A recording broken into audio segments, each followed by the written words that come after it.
Iran पर हमला किसी भी वक्त हो सकता है और ये रिपोर्ट आई है अमेरिकी खुफिया एजेंसियों के हवाले से। मैं हूं सैयद मोहम्मद मुर्तज़ा और मेरे साथ हैं सैयद सुहेल। आज हम बात करेंगे कि इजराइल का ईरान को लेकर प्लान क्या है, ईरान अब इस वक्त क्या सोच रहा है, क्योंकि इजराइल की तरफ से जो खबरें आ रही हैं वो ये कि इजराइल एक बड़ा युद्धाभ्यास कर चुका है जिसमें ईरान पर हमले की तैयारी की गई है। सुहेल, क्या बात है, क्या जो रिपोर्ट आई है उसे लेकर अब ऐसा क्यों खलबली मची हुई है कि दुनिया में तेल और गोल्ड के दाम जो है, सोने के दाम भी हैं, वो भी उछाल मार रहे हैं? देखिए, जब भी पॉलिटिकल अस्थिरता होती है, जब भी जियोपॉलिटिकल टेंशन बढ़ती है, तो जो हेज है वो सोना ही होता है। आप किसी भी करेंसी पे भरोसा नहीं कर सकते। जब भी हालात बिगड़ते हैं तो आपके पास जो सबसे सेफ करेंसी है दुनिया में और हमेशा से रही है, हज़ारों सालों से, वो सोना रही है। इसी वजह से सोने के दाम बढ़े हैं जब से खबर आई है कि ईरान पर हमला हो सकता है। दूसरी चीज़ ये है कि ईरान पर हमले का मतलब है कि जो ऑयल सप्लाई है पूरी दुनिया में वो डिस्टर्ब होगी। ईरान खुद एक बहुत बड़ा सप्लायर है। दूसरा, ईरान के पास जो स्ट्रेट ऑफ हॉर्मूज है वहाँ से सऊदी अरब और कतर वगैरह से जो तेल है वो पूरी दुनिया को सप्लाई होता है। अगर ईरान पर हमला किया इजराइल ने तो वो पूरा जो ऑयल सप्लाई चेन है वो डिस्टर्ब हो जाएगी। लेकिन आपको क्या लगता है, क्या इजराइल वाकई प्रिपेयर्ड है? उसके पास इस तरह के हथियार हैं एक और वॉर फ्रंट और इतना बड़ा वॉर फ्रंट खोलने के लिए? इजराइल जो है पिछले 2-3 महीने से इंतजार कर रहा है। अब जिस वक्त ट्रंप ने चिट्ठी लिखी थी ईरान को कि भाई वो चाहते हैं कि ईरान के साथ परमाणु मुद्दे पर बात हो और ईरान जो है वो परमाणु कार्यक्रम रोक दे, उसी की तब से ही एक तरह से इजराइल के अंदर बहुत बेचैनी थी। इजराइल चाह रहा था कि अमेरिका बात ना करे और किसी भी तरह जल्द से जल्द जो ईरान के परमाणु ठिकाने हैं उन पर हमला करे। लेकिन अब वो वक्त करीब आ रहा ऐसा दिख रहा है, क्योंकि जो खुफिया एजेंसी है अमेरिका की, उनकी तरफ से रिपोर्ट आई है कि इजराइल ने पिछले कुछ दिनों में एक ऐसा युद्धाभ्यास किया है जिसमें उसने एक ऐसे ठिकाने पर बमबारी की प्रैक्टिस की है जो जो ईरान के परमाणु ठिकाने जैसा कहा जा रहा है।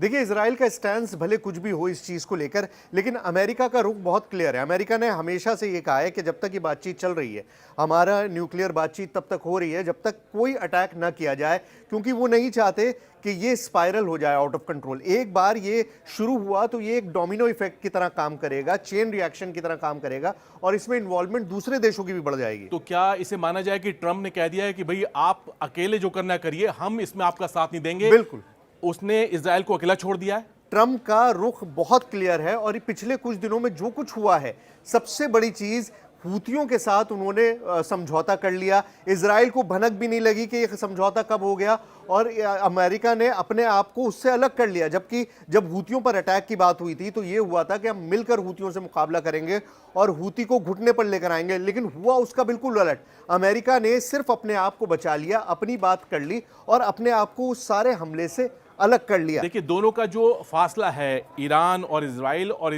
और यमन, दोनों का फासला करीब करीब 1800 से 2000 किलोमीटर है। और ये ऐसा फासला है जब किसी भी एयरफोर्स के लिए ये आसान मिशन नहीं होता है कि वो इतने लंबे मिशन में जाए और बिना किसी नुकसान के लौटे या फिर जो उसका टारगेट हो उसे बहुत ही कामयाबी से हासिल करे। हूती के साथ तो आसान है, हूती जो है उनके पास एयर डिफेंस जो इतना मजबूत नहीं है। लेकिन ईरान जो है जनवरी से अब तक 5 युद्धाभ्यास कर चुका है और उसके 3 युद्धाभ्यास ऐसे हैं जिसमें एयर डिफेंस की ड्रिल की गई है। और ईरान का एयर डिफेंस हम जानते हैं कि उसके पास ऐसी मिसाइल हैं जो इजराइल के स्टेल्थ जो फाइटर्स हैं उनको भी टारगेट कर सकती है। ये तो आपने एयर डिफेंस की बात की, लेकिन मुझे उनके एयर डिफेंस से ज्यादा जो उनकी टेक्टिकल हमले की ताकत है उसको देखकर, क्योंकि पिछली बार भी जब हमला किया, ईरान ने 2 बार हमला किया इजराइल पर और दोनों बार वो हमला कामयाब हुआ। आपके पास आयरन डोम है, थर्ड मिसाइल सिस्टम अमेरिका ने वहां पर लगाया हुआ है। मतलब दुनिया का जो सबसे अच्छा डिफेंस सिस्टम हो सकता है उसकी मौजूदगी के बावजूद, और ईरान को तो छोड़िए, यमन जो मिसाइल दाग रहा है वो तक इजराइल में पहुंच जा रही है। तो अगर ईरान ने इसका रिटेलिएशन दिया, अगर इसका वापस हमला किया तो क्या होगा? किस तरह के हथियार हैं ईरान के पास? देखिए, ईरान ने जब 1 अक्टूबर को, अगर मैं ठीक याद कर रहा हूं, 1 अक्टूबर को जब उसने 300 मिसाइल के आसपास जब उसने फायर की थी इजराइल के ऊपर, तब उसने इजराइल के सबसे सुरक्षित एयरबेस, नेवातिम एयरबेस है ये इजराइल में, दक्षिण इजराइल में, और उसको टारगेट किया था। उस एयरबेस को कहा जाता है कि दुनिया में वो सबसे सुरक्षित जगह है। वो व्हाइट हाउस से भी और मॉस्को में अगर हम बोलें क्रेमलिन से भी ज़्यादा सुरक्षित मानी जाती है सकती है, क्योंकि उसका जो एयर डिफेंस का लेयर है वो कई उसमें फैला हुआ है। वहां पर पैट्रियट है, वो उसको एरो मिसाइल जो डिफेंस सिस्टम है वो उसको बचाता है। साथ में जो डेविड स्लिंग सिस्टम है इजराइल का, वो भी वहां पे तैनात है। तो सबसे ज्यादा सुरक्षित जो एयर स्पेस है वो नेवातिम को माना जाता है। और उसके बावजूद ईरान ने जब वहां पे मिसाइल दागी थी, बैलिस्टिक मिसाइल दागी थी, तो 5 से 6 वहां पे जो है वो हमले हुए थे, वो कामयाब हमले हुए थे।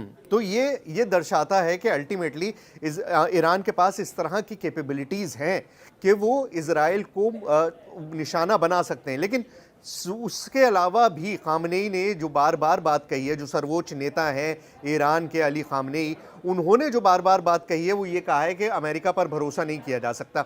अमेरिका पर भरोसा इसलिए नहीं किया जा सकता कि आप ये बात समझिए कि जो कुछ भी होगा आगे चल के, इजराइल अगर अटैक करता है, उसके अंदर एक बम, एक हथियार, एक भी एयरक्राफ्ट ऐसा नहीं है जो अमेरिका से नहीं मिला है। मतलब सप्लाई तो अमेरिका ही कर रहा है, तो क्या अमेरिका पर भी रिटेलिएशन होगा? देखिए, अमेरिका के करीब 40 बेस हैं ईरान के आसपास। तो वो 40 बेस जो हैं, ईरान पहले ही बोल चुका है कि अगर हम पे हमला होता है तो हम उन सभी टारगेट्स को निशाना वहां पे बमबारी करेंगे जो इजराइल या उस जो भी हमलावर होगा वो उनकी सपोर्ट में होगा। तो अमेरिका जो है वो इजराइल से अपने को अलग नहीं कर सकता, चाह कर भी।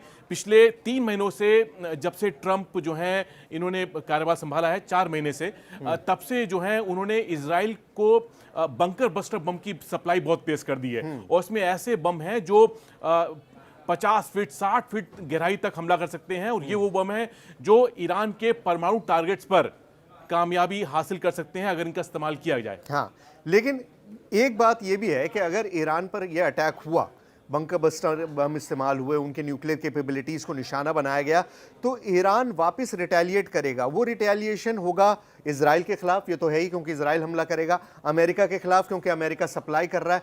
लेकिन उसके अलावा जो अरब देश हैं, जो खाड़ी के अरब देश हैं, वो भी इसकी चपेट में आएंगे। सऊदी अरब और जॉर्डन, ये 2 निशाने ऐसे हैं क्योंकि जॉर्डन का एयर स्पेस यूज करना ही पड़ेगा। आप जहाज कहां से लेकर आएंगे? अगर इजराइल से कोई जहाज चलता है ईरान पर हमला करने के लिए, तो उसे एयर स्पेस क्रॉस करना पड़ेगा जॉर्डन का। और अगर जॉर्डन का एयर स्पेस क्रॉस होता है तो ईरान ये बात बार बार कह चुका है कि कोई भी अगर अपना एयर स्पेस देगा तो हम ये मानेंगे कि वो भी कंप्लिसिट है, वो भी इजराइल के साथ है। देखिए, एक रास्ता जो है वो सीरिया का है। हाँ। सीरिया में जुलानी है और जुलानी के रिश्ते जो है अमेरिका से बेहतर हो गए हैं। और इजराइल जो है उसका दक्षिण इजराइल में सीरिया में बहुत जगह कब्जा है।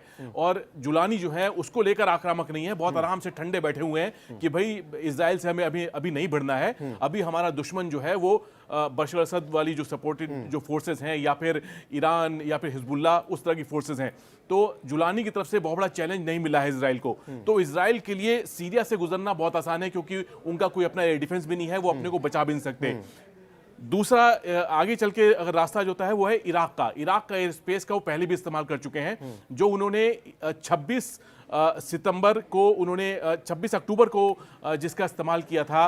और ईरान के उन्होंने कुछ एयर डिफेंस टारगेट्स पे हमला भी किया था।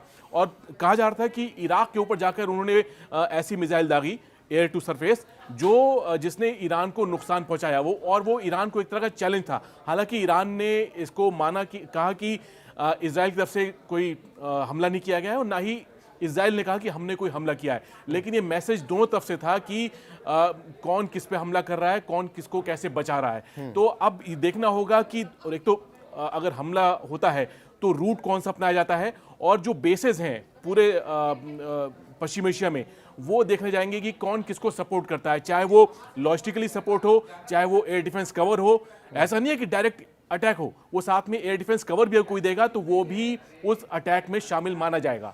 देखिए, ये अगर हमला होता है, अगर इजराइल ईरान पर हमला करता है, तो इसके बहुत सारे डोमिनो इफेक्ट्स हैं। जैसे मैं बार बार कह रहा हूँ, वो आसपास के रीजन के लिए तो है ही, लेकिन पूरी दुनिया के लिए है। फार रीचिंग इफेक्ट्स होंगे।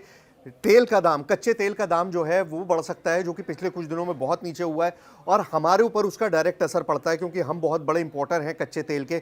और दूसरा, स्पाइरल आउट ऑफ कंट्रोल होगा गोल्ड का। जिस तरह से सोने के दाम बढ़े हैं पिछले कुछ महीनों के अंदर, वो भी और ज़्यादा ऊंचाई पर जा सकते हैं। तो 2 चीज़ें हैं जिसका हमें ख्याल रखने की ज़रूरत है, आपको ख्याल रखने की ज़रूरत है। एक, कच्चे तेल का भाव कि वो बढ़ेगा तो हमें डायरेक्ट नुकसान होगा, और सोने के भाव अगर बढ़ते हैं तो वो भी हमारे लिए देखिए, वो होगा।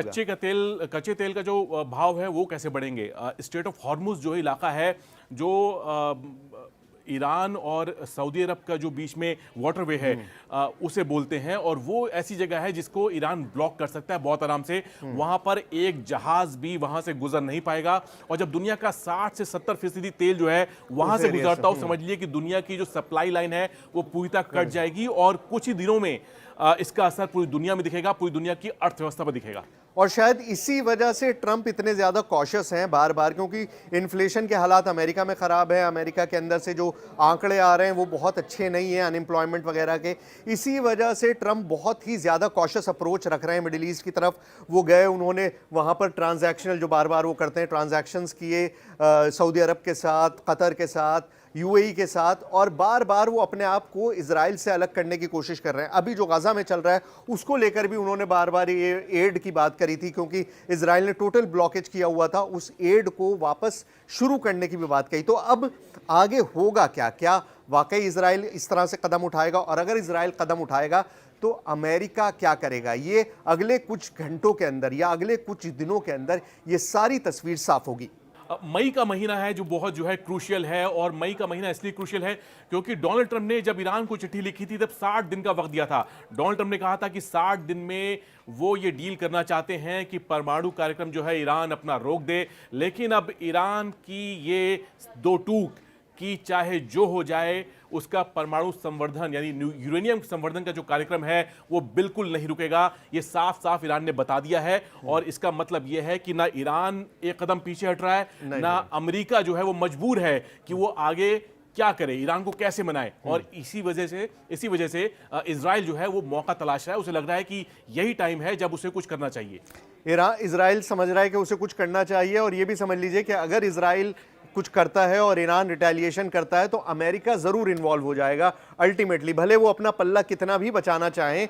लेकिन अगर इजराइल खतरे में आएगा तो अमेरिका को मैदान में उतरना ही पड़ेगा, और अमेरिका उतरेगा तो ये चीज बढ़ती चली जाएगी, और हो सकता है मई में जिससे हम डर रहे हैं वो देखना पड़ जाए, ये वर्ल्ड वॉर में तब्दील हो जाए, एक तरह से मिनी वर्ल्ड वॉर में। ईरान अगर हमला करता है तो उसमें अमेरिका कैसे शामिल हो जाएगा? अमेरिका शामिल हो नहीं जाएगा, वो है, हथियारों तो है ही। अमेरिका के थर्ड जो मिसाइल डिफेंस सिस्टम है वो इस वक्त लवीव में तैनात है।